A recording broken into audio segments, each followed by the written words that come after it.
하나님이 아담과 하와를 만드시고 에덴 동산에서 참 평안을 누리면서 살게 하셨는데, 선악과는 먹지 말되 다른 것은 네가 다 취해라 이렇게 말씀하셨는데, 아담 하와는 생명나무 아래서 생명나무의 가시를 먹으면서 하나님의 사랑을 누리면서 생명의 교제를 나눈 것이 아니라 뱀에게 미혹이 돼서 선악과를 먹게 됩니다.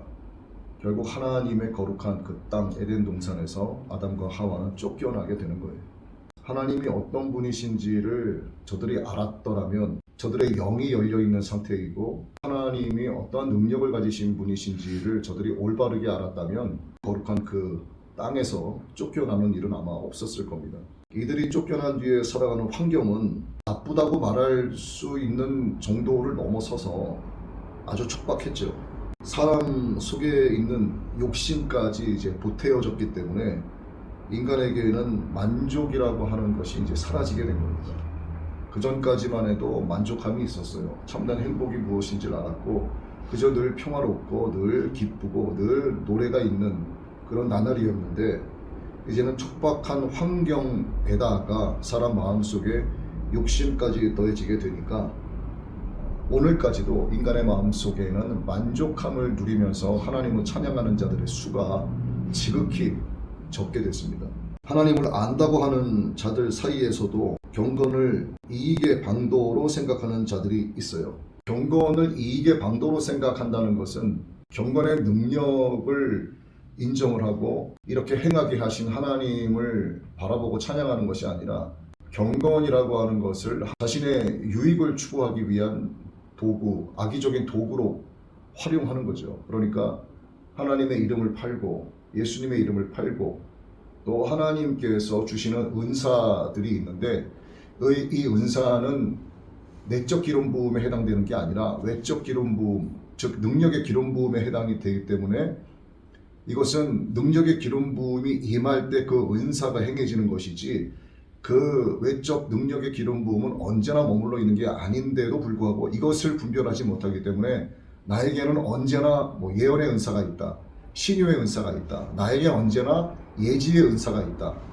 이런 식으로 자기 스스로 착각을 하고 자신이 굉장히 하나님으로부터 직접적인 계시를 받는다라는 식의 그 경건의 그 거룩함을 훼손하고 이것을 이용해서 돈벌이로 활용하는 경우가 너무나 많다는 겁니다.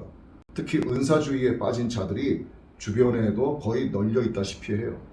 그래서 잘못 빠져들게 되면 은사주의에 휩쓸려 가게 되고, 하나님의 거룩하신 그 능력의 기름 부으심을 악의적인 도구로 사용하게 되는 자들 속에 거하기 때문에, 결국 그렇게 되면은 아담과 하와와 별 다를 바가 없어요. 하나님의 거룩한 땅에 선 자였지만 영분별이 되지 않으면 그들 사이에 휩쓸리게 되고 결국 하나님의 거룩한 땅에서 쫓겨나는 신세밖에 안 된다는 겁니다. 그래서 경건을 이익의 방도로 생각하는 자들이 성경에도 있다 이렇게 말씀을 하고 있는데, 그게 어디에 있나 보면은 디모데전서 6장의 5절에 있습니다. 디모데전서 6장 5절입니다. 마음이 부패하여지고 진리를 잃어버려 경건을 이익의 방도로 생각하는 자들의 다툼이 일어나느니라. 6절 읽어볼게요. 그러나 자족하는 마음이 있으면 경건은 큰 이익이 되느니라. 자, 디모데전서 6장 5절도 읽고 6장 6절도 읽었는데, 경건을 이익으로 활용하는 자들이 있다고 말씀하시고, 6절에는 자족함이 있으면 경건이 유익이 된다 이렇게 말씀하기도 하세요. 이 자족함이라고 하는 것은 인간 세상에서 인간들이 만들어낸 시대에 따라 세대에 따라 변하게 되는 그 인간의 가치에 대한 만족이 아니라, 이것은 불변의 가치를 이야기하는 거죠. 그러니까 소망을 이야기하는 겁니다. 예수 그리스도의 소망, 구원의 소망, 영생의 소망, 하나님께서 부어주시는 예비하시는 그 은혜, 그러니까 생명수로 충만하고 늘 하나님의 말씀으로 말미암아 만족하고, 내가 늘 바라는 것은 예수 그리스도의 신부가 되기 위해서 정말 사무치도록 예수님을 바라보고 사랑하고 소망하는 그러한 자족함이 있으면 하나님은 그에게 경건의 땅에 이르게 하는데, 그 경건이 영적으로 유익이 되는 것을 이야기하는 것이지, 이 영적인 유익이 아니라 육적인 이익으로 경건을 악의적으로 사용하게 되면 이것은 쫓겨난 아담과 하와와 별다를 게 없고, 쫓겨나게 됐을 때 척박한 환경 더하기 인간의 욕심이 되기 때문에 이것은 어떠한 경우에도 육으로 살아갈 때는 만족함이 없다는 거. 그럼 그와 같이 사는 사람들도 역시나 이것이 똑같이 적용될 수밖에 없다는 것을 이 말씀을 통해서 오늘 우리에게 가르쳐주고 있는 거죠. 하나님의 이 조치가 자기들의 욕심을 채워주지 못할 때는 하나님에 대해서도 결국 불평, 불만을 할 수밖에 없어요. 나도 나름대로는 신앙생활을 한다고 하고 교회 생활 오래 했다. 나름대로 남들보다는 내가 좀 더 열심을 다해서 기도도 하고 새벽 기도도 다니고 교회에 어떤 큰 행사가 있다. 그러면 뒤질세라 내가 먼저 앞장서서 이렇게 열심을 다했는데 나에게 자꾸 생겨나는 일들을 보면 좋지 않은 일들만 이렇게 생겨나는 경우가 있죠. 또 그런 것들을 겪어보지 않은 사람은 거의 없다고 봐요. 그런데 하나님의 열심 안에서 이루어지는 일들이 아니라 내 열심 안에서 이루어지게 되면 그것은 자기 만족밖에 되지 않습니다. 자기 만족이 앞서기 때문에 이것은 하나님의 채워주심이 아닌 거예요. 그런데 자기 만족이 마치 하나님의 기쁨인 양 착각을 하게 되면 하나님께서 나에게 채워주시는 것이 늘 못마땅한 거예요. 왜? 영적으로 분별이 안 되기 때문에 그래. 이게 나의 자아를 만족시키기 위함인지 이게 하나님의 열심 안에서 내가 그분의 뜻에 순종하며 나아가면서 행하는 것인지를 모르기 때문에 간혹 가다가 좋은 일도 생기고 내가 기도하는 것이 응답된 것처럼 느껴질 때는 참 좋아하고 하나님을 찬양하지만 그것이 아닐 때에는 만족감을 누리지 못하기 때문에 하나님에 대한 서운함과 불평을 드러낼 수밖에 없다는 겁니다. 하나님께서 때로는 사랑의 매를 들어서 이렇게 징계를 하실 때도 하나님의 법을 알지 못하고 하나님의 뜻에 무지하기 때문에 나는 하나님의 백성이다, 하나님의 자녀다 이렇게 자처하면서도 원망, 불만을 토로하게 됩니다. 왜 그런가? 총명이 어두워진 거예요. 하나님의 영으로 말미암아 살아가지 않는 자들은 그가 아무리 똑똑해 보이고 유식해 보이고 정말 잘나 보여도 그런 영적으로는 굉장히 어두움에 속해 있는 자이고 영적인 총명함은 그들에게 전혀 찾아볼 수가 없어요. 그런데 세상 사람들 누가 보더라도 객관적으로 저 사람은 참 무지한 사람이고 배우지 못하고 정말 갑갑해 보이는 사람인데도 불구하고 오히려 하나님의 하나여 서로 이야기를 하고 하나님의 은혜와 성경을 놓고 서로 이야기할 때 보면 정말 깜짝 놀랄 만한 그런 이야기들을 할 때가 있어요. 그게 하나님이 주시는 총명은 인간의 어떤 지식과 지혜로도 따라갈 수가 없습니다. 하나님이 주시는 말씀을 갖고 입을 여는 자들은 세상이 아무리 그를 객관적으로 어리석다고 말해도 하나님 보시기에 그런 총명한 거예요. 하나님의 생명에서 떠나 있게 되면 그 총명도 어두워지게 되고 그들 가운데 있는 무지함과 그들의 마음의 굳어짐 때문에 결국 하나님의 거룩한 땅에서 쫓겨날 수밖에 없는 상황에 처하게 됩니다. 오늘 말씀에서도 이렇게 보니까 왜 우리에게 이렇게 모든 큰 재앙을 선포하느냐, 이들은 알지 못하는 거예요.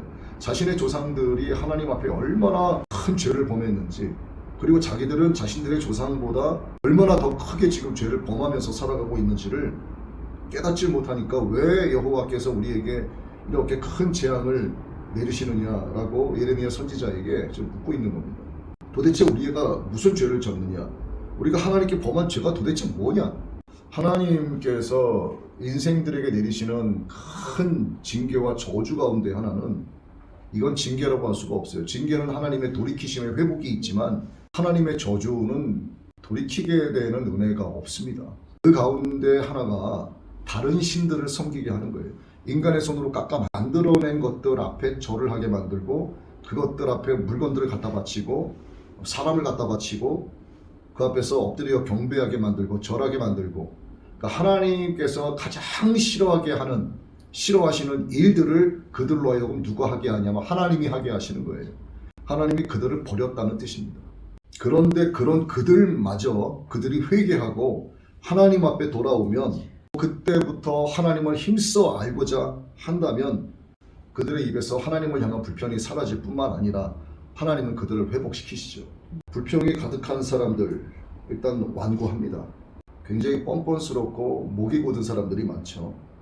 이 목이 마치 그 쇠의 힘줄처럼 아주 완악하고 완고하고 강한 사람들, 하나님을 알려고도 하지 않고 하나님을 어떻게 알긴 알았어도 하나님을 영화롭게 하려고 하는 것은 그들에게서는 찾아볼 수 없습니다.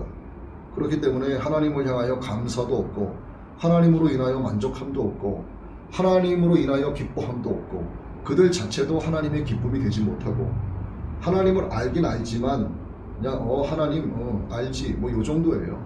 그러다 보니까 결국 그들의 마음 가운데는 미련한 마음이 생기고 이 미련함으로 인하여 그들의 마음이 더욱더 어두워지는 현상이 나타나게 됩니다.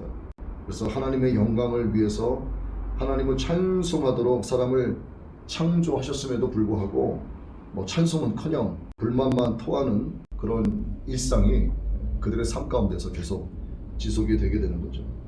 하나님을 향하여 불평하는 자들이 하나님께 순종한다는 것은 말이 안 되는 얘기입니다. 공의로우신 하나님의 심판이 그들을 덮게 될 것이고 자신들이 지금 어떤 악행을 하나님 앞에 저지르고 있는지조차 깨닫지 못하는 이런 영분별하지 못하는 것으로 인해서 결국 하나님을 향하여 불평이 일어나게 되는 거죠.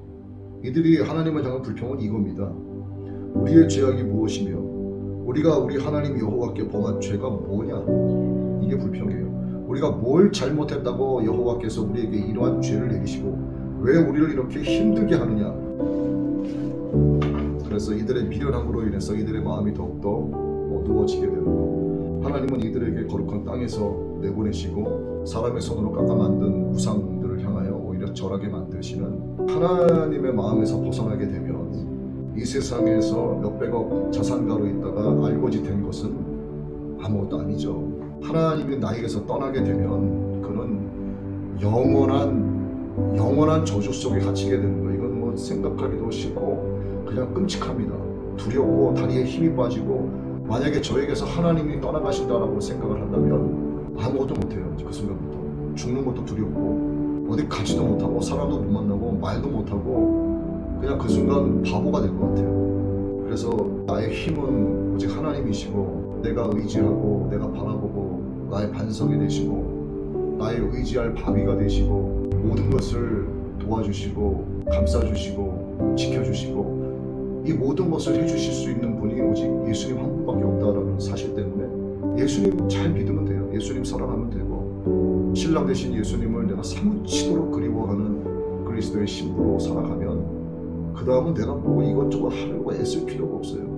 하나님이 감찰하시고 살피시고 나를 찾는 자가 있다 불행하신즉 찾는 자가 되면 되는 거예요. 그럼 하나님이 만나주시고 다 채워주시고 그 은혜를 참 우리 모두가 깨달았으면 좋겠고 이 은혜 속에 살아가는 이 시대 교인들이 교인으로 머무는 것이 아니라 정말 예수 그리스도의 신부가 되었으면 하는 바람을 남기면서 말씀을 맺도록 하겠습니다. 아버지 하나님, 내가 죄인이면서 죄인임을 깨닫지 못하고 내가 죄를 범하면서도 죄를 범하고 있다는 사실조차 알지 못하는 영적인 무지함이 하나님을 향하여 불평을 토로하게 합니다. 나 자신도 모르게 거룩한 땅에서 쫓겨나고 나도 모르게 내가 우상을 숭배하고 있다는 그 사실마저 인식하지 못함으로 인해 미련함이 나를 더욱더 어둠에 갇히게 하여 하나님을 떠나게 만듭니다. 영원한 형벌 속에 거하는 자가 되고 마는 아버지 하나님의 이 진노하심이 지금 이 세상 모든 곳에 가득합니다. 그러나 하나님께서는 그들마저도 회개하고 돌아올 때 그들을 용서하시고 하나님의 자녀로 삼아주신다는 그 은혜가 세상의 어둠 위에 있습니다. 아버지의 어둠 아래 멈추어 선 자들이 되지 않게 하시고 그 위에서 나를 찾는 자들이 있는가 늘 우리를 향하여 시선을 돌리지 아니하시는 하나님을 향하여 우리가 돌이켜 나아갈 수 있도록 우리의 영분별이 되게 하시고 하나님의 말씀으로 말미암아 이 어두운 세상 승리하며 나아갈 수 있게 하여 주옵소서. 하나님을 향하여 감사하며 기뻐하기 원합니다. 불평은 하지 않기 원합니다. 시기 질투하지 않기 원합니다. 오직 우리의 소망은 예수님 한 분이시오니 오늘도 그리스도의 신부가 되어 허락하여 주신 이 하루를 하나님의 기쁨이 되어 살아가게 해 주옵소서. 예수님의 이름으로 기도드리옵소서.